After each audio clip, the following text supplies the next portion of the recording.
Ciao a tutti ragazzi, oggi Manhattan.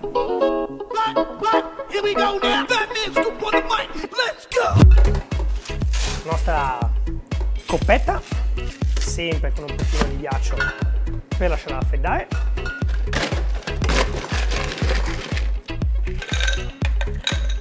Raffreddiamo anche il nostro mixing glass.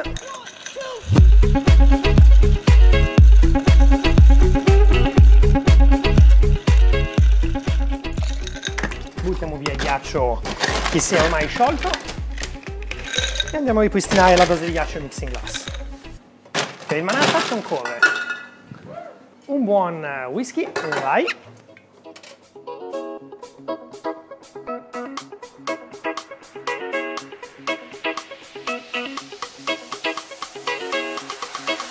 un vermouth rosso, andiamo a usare oggi Carpano Antica Formula, l'immancabile bitter, che in questo caso è l'angostura.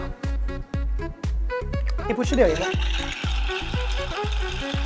stirare il nostro drink. Andiamo a rinforzare con ancora un po' di ghiaccio e continuiamo a raffreddarlo.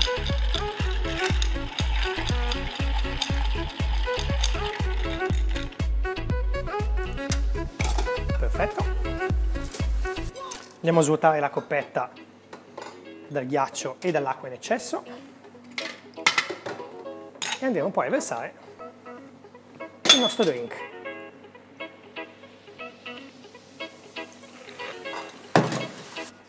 Ciliegina a maraschino. Per comodità la teniamo ferma con una pinzetta, andiamo ad immergere nel nostro drink. Tovagliolo di servizio e a voi il Manhattan.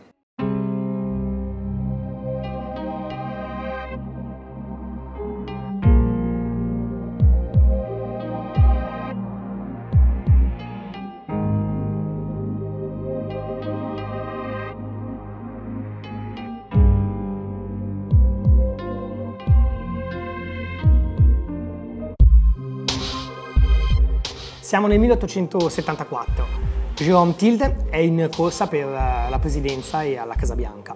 In suo onore viene fatto un party, una raccolta fondi.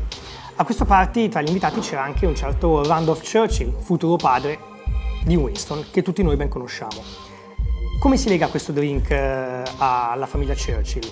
Beh, una certa Jenny Jerome, che si pensa fosse stata lei, una bar lady, a ideare questo drink, lo fece assaggiare al papà del futuro Winston.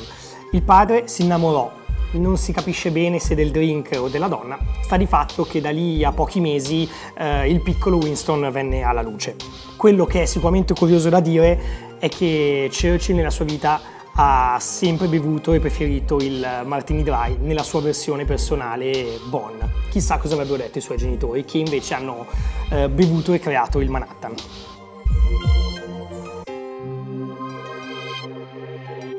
Per avere maggiori informazioni, dettagli e curiosità sulla storia del drink, seguiteci sul nostro blog Italian Bartender.